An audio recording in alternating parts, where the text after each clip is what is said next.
Connais-tu cette grande figure haïtienne? Il a combattu le colonialisme.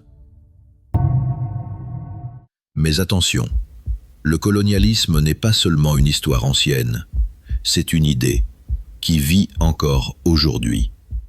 Il s'appelait Benito Sylvain. Né à Port-de-Paix, en Haïti, en 1868, un enfant d'une petite ville, jeté dans un monde qui méprisait sa couleur. Il devient juriste, journaliste, diplomate, et partout, il défend la même idée. La dignité humaine n'est pas négociable. Mais regarde bien, on lui disait « mission civilisatrice ». Il répondait « mensonge, masque ». Alors demande-toi, combien de masques vois-tu encore autour de toi?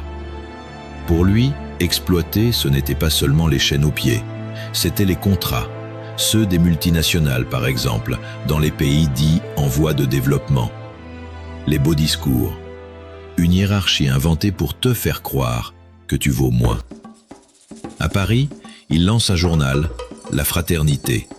Il connecte les luttes d'Haïti, d'Afrique et de la diaspora. Il attaque la pseudo-science des races, celle défendue par Arthur de Gobineau par exemple.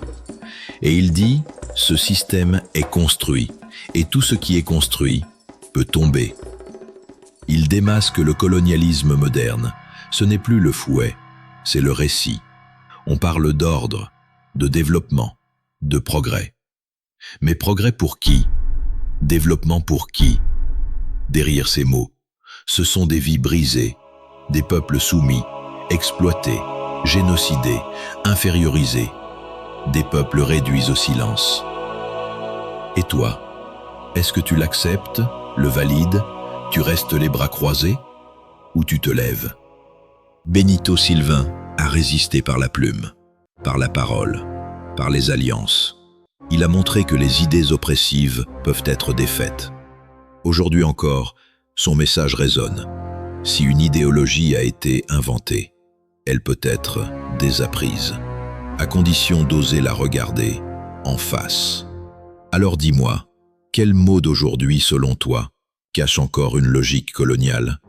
Abonne-toi, partage et écrivons ensemble notre propre histoire.